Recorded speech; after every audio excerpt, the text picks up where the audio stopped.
हरे कृष्णा मित्रों। आज रविवार है और जैसा कि हम लोग हर रविवार को लेट्स रीड गीता चैनल के माध्यम से गीता के श्लोकों का पाठ करते हैं। मित्रों, पिछले रविवार तक हमने अध्याय 5 तक का पाठ कर लिया था। इसी क्रम में आगे बढ़ते हुए आज अध्याय 6 हम लोग शुरू करेंगे। तो अध्याय 6 जिसका शीर्षक है ध्यान योग, तो हम शुरू करें। अध्याय 6 पहला श्लोक। श्री भगवान उवाच अनाश्रितः कर्म फलम कार्य कर्म करोति यः न सन्यासी च योगी च न निर्विघ्न चक्रियः। अर्थात श्री भगवान ने कहा, जो पुरुष अपने कर्म फल के प्रति अनासक्त है और जो अपने कर्तव्य का पालन करता है, वही सन्यासी और असली योगी है। वह नहीं जो ना तो अग्नि जलाता है और ना कर्म करता है। यहाँ पे अर्थ में यह आया है कि वह नहीं जो ना तो अग्नि जलाता है और ना कर्म करता है। यहाँ पे तात्पर्य यह है कि कभी कभी सन्यासी सोचते हैं कि उन्हें सारे कार्यों से मुक्ति मिल गई, अतः वे अग्निहोत्र यज्ञ करना बंद कर देते हैं। लेकिन वस्तुतः वे स्वार्थी हैं, क्योंकि उनका लक्ष्य निराकार ब्रह्मा से तादात्म्य स्थापित करना होता है। ऐसी इच्छा भौतिक इच्छा से तो श्रेष्ठ है, किंतु वह स्वार्थ से रहित नहीं होती।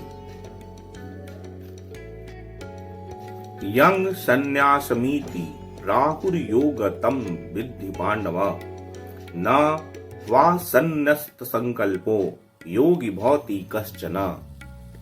हे पांडुपुत्र, जिसे सन्यास कहते हैं उसे ही तुम योग अर्थात पर ब्रह्मा से युक्त होना जानो, क्योंकि इंद्रिय तृप्ति के लिए इच्छा को त्यागे बिना कोई कभी योगी नहीं हो सकता।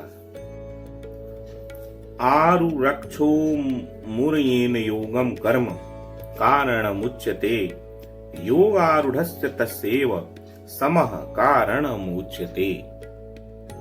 अष्टांग योग के 9 साधक के लिए कर्म साधन कहलाता है और योग सिद्ध पुरुष के लिए समस्त भौतिक कार्यकलापों का परित्याग ही साधन कहा जाता है।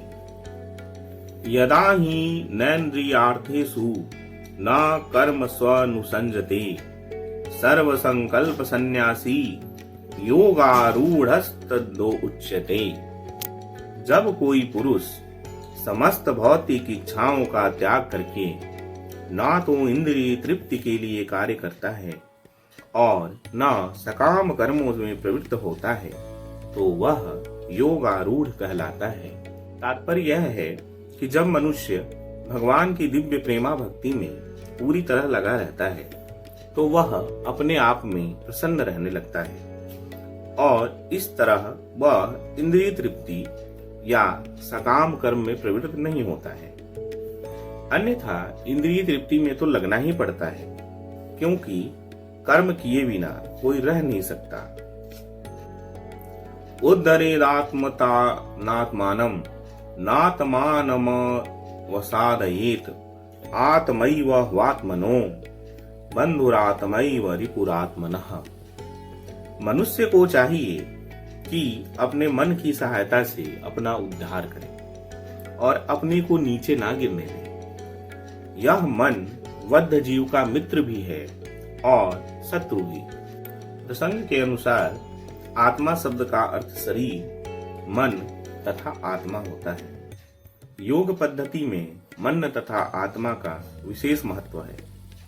चूंकि मन ही योग पद्धति का केंद्र बिंदु है, अतः यहाँ में पर आत्मा का तात्पर्य मन से होता है और योग पद्धति का उद्देश्य मन को रोकना ही है तथा इंद्रिय विषयों के प्रति आसक्ति से उसे हटाना होता है। बंधुरात्मात्मनस्तस्य येनात्मैवात्मानाजितः अनात्मनस्तु शत्रुत्वे वर्तेतात्मैव शत्रुवत। जिसने मन को जीत लिया है उसके लिए मन सर्वश्रेष्ठ मित्र है, किंतु जो ऐसा नहीं कर पाया उसके लिए मन सबसे बड़ा शत्रु बना रहेगा। जीतात्मनः प्रशांतस्य परमात्मा समाहितः शीतोष्ण सुख दुखेषु तथा मानपमानयोः। जिसने मन को जीत लिया है उसने पहले ही परमात्मा को प्राप्त कर लिया है, क्योंकि उसने शांति प्राप्त कर ली है। ऐसे पुरुष के लिए सुख दुख, गर्मी सर्दी एवं मान अपमान एक से है। ज्ञान विज्ञान तृप्तात्मा कुटस्थो विजितेन्द्रियः युक्त इत्युच्यते योगी समलोष्टामस्कांचनः। वह व्यक्ति आत्म साक्षात्कार को प्राप्त तथा योगी कहलाता है, जो अपने अर्जित ज्ञान तथा अनुभूति से पूर्णतया संतुष्ट रहता है। ऐसा व्यक्ति अध्यात्म को प्राप्त तथा जितेंद्रिय कहलाता है। वह सभी वस्तुओं को, चाहे वे कंकड़ हो, पत्थर हो या कि सोना, एक समान दिखता है। सुहृमित्रा युर्दा सीन मध्यस्थ विश्य बंधुषु साधु स्वपि च पायेषु सम्मबुद्धि विशिष्यते। जब मनुष्य निष्कपट, हितैषियों, प्रिय मित्रों, तटस्थों, मध्यस्थों, ईर्ष्यालुओं, शत्रुओं तथा मित्रों, पुण्य आत्माओं एवं पापियों को समान भाव से देखता है तो वह और भी उन्नत माना जाता है। योगी युंजित सततमात्मानं रहसि स्थितः एकाकी यत्तचितात्मा निराशीर परिग्रहः।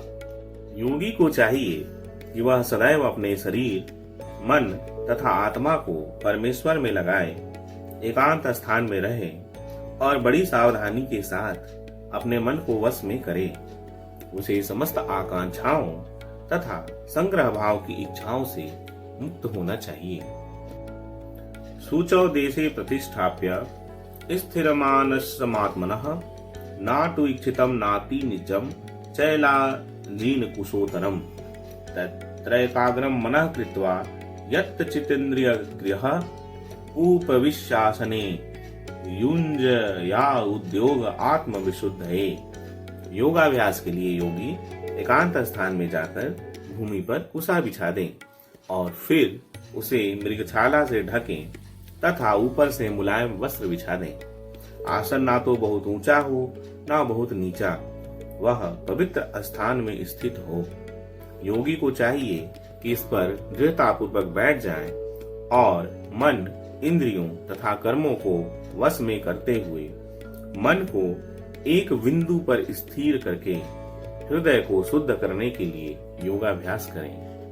यहाँ पर पवित्र स्थान तीर्थ स्थान का सूचक है।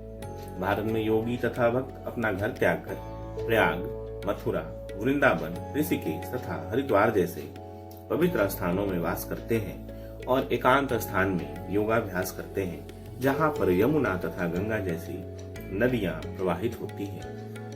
तो मित्रों, आज के लिए बस इतना ही। अगले रविवार हम फिर मिलेंगे। तब तक के लिए हरे कृष्ण कृष्ण कृष्ण हरे हरे, हरे राम राम राम हरे हरे। आपका दिन शुभ हो।